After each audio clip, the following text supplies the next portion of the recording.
જય શ્રી કૃષ્ણ મિત્રો। આજે આપણે બનાવવાના છીએ ચોખાના લોટની મેગી। તો જો આપણે બહારથી મેગી લાવતા હોઈએ છોકરા માટે મેંદાની આવતી હોય અને એ શરીર માટે હાનિકારક છે, એટલે આપણે ઘરે બનાવી અને સરસ હેલ્ધી મેગી બને એ માટે આપણે આજે ઘરે બનાવીશું। તો મેં આ 2 કપ જેવો આ ચોખાનો લોટ, આ 2 વાટકા લીધા છે ચોખાનો લોટ। તો હવે આપણે એમાં થોડું મીઠું એડ કરીશું સ્વાદ પ્રમાણે। તો આપણે નાની 2 ચમચી મીઠું એડ કર્યું છે। હવે આપણે એને થોડું મિક્સ કરી દઈશું। હવે આપણે એને થોડું થોડું પાણી એડ કરી અને લોટ બાંધી દઈશું। તો આપણો આ લોટ હવે સરસ બંધાઈ ગયો છે। તો એકદમ કડક નથી બાંધવાનો, આવો ઢીલો લોટ બાંધવાનો છે। લોટ બંધાઈ ગયો છે। 1 પાવડા જેવું તેલ એડ કરશું। હવે આપણે પાણી પણ ગરમ થવા મૂકી દીધું છે અને હવે આપણે એમ મેગી પાડશું એટલે આમાં તેલ થોડુંક લગાવી દઈશું એટલે ચોંટે નહીં। આપણે જે મેગી પાડવાનો સંચો હોય એમાં પણ થોડુંક તેલ લગાવી દઈશું। તો જાળી પણ આપણે આ 1 નંબરની ઝીણી આવે એ લીધી છે। તમારે જાડી બનાવી હોય તો આનાથી મોટી પણ લઈ શકો છો। તો આપણે જાળી આવી લીધી છે ઝીણી। હવે આપણે સંચામાં આ લોટ ભરી લઈશું। તો મિત્રો હવે આપણે આમાં સેવ પાડી દઈશું। પાણી ગરમ થઈ ગયું છે તો આપણે લોટ છે ને થોડોક ઢીલો બાંધ્યો છે એટલે જો ઇઝીલી સેવ સરસ રીતે પડી જાય। તો આપણે આમાં થોડી બફાય એ રીતના આપણે થોડીક સેવ પાડી દઈશું। સેવ આપણી પડી ગઈ છે તો હવે આપણે એને બફાવા માટે ઢાંકી દઈશું। આપણે મિત્રો ચેક કરી લઈએ કે મેગી ચડી ગઈ છે।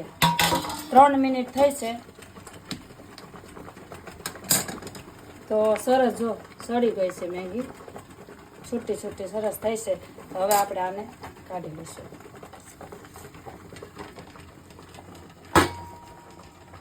એ રીતના આપણે હવે બીજો ચમચો કાઢી લઈશું। હવે આપણે તેલ ગરમ થવા મૂકી દઈશું। તો આપણે 4 પાવડા જેવું તેલ એડ કરશું। તેલ ગરમ થાય ત્યાં સુધીમાં આપણે આ મેગી થોડી કોઈ ભેગી હોય તો આપણે આ છૂટી પાડી દઈશું। આમ તો સરસ છૂટી જ છે બધી, પણ કોક રહી ગઈ હોય તો આપણે છૂટી પાડી દઈશું। આપણું થોડું થોડું ગરમ થઈ ગયું છે। હવે આપણે ટામેટા નાખી દઈશું, સાથે કેપ્સિકમ મરચાં પણ નાખી દઈશું। હવે આપણે એને હલાવશું એટલે કાચા કાચા ચડી જાય। આપણે સાથે થોડીક હળદર પણ ઉમેરી દઈશું એટલે તેલની અંદર ચડી જાય। પાણી બળી જાય ત્યાં સુધી આપણે થોડી વારે હલાવતા રહીશું। હવે ટામેટા આપણે થોડા કાચા પાકા સડી ગયા છે તો હવે આપણે થોડુંક આદુ મરચું, જેવું તીખું ખાવું એ પ્રમાણે આપણે આદુ મરચું થોડીક એડ કરીશું। થોડુંક મસાલા પ્રમાણે મીઠું એડ કરી દઈશું। મીઠું આપણે મેગીમાં તો નાખ્યું છે એટલે ટામેટાને આ કેપ્સિકમ પ્રમાણે મીઠું એડ કરી દઈશું। થોડીક એવી માઇનોર આપણે ખાંડ ઉમેરીશું અંદર। હવે આ સરસ સતળાઈ ગયું છે, તેલ પણ છૂટું પડી ગયું છે। હવે આપણે મેગી એડ કરી દઈશું।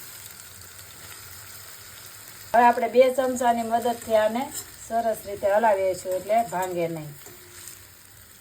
તો આપણી મેગી હવે સરસ તૈયાર થઈ ગઈ છે। હવે આપણે એમાં લીલા ધાણા એડ કરી દઈશું। મિત્રો આમાં તમે મેગીનો મસાલો પણ ઉમેરી શકો છો, પણ અમે આ હેલ્ધી બનાવી છે એટલા માટે અમે મેગીનો મસાલો નથી નાખ્યો। તો આ મેગી જો આપણી તૈયાર થઈ ગઈ છે। તો મિત્રો મારી રેસીપી તમને કેવી લાગી મેગીની? તો ગમી હોય અને મારો વિડીયો તમને ગમ્યો હોય તો લાઈક કરજો, શેર કરજો અને કમેન્ટ કરવાનું ભૂલતા નહીં।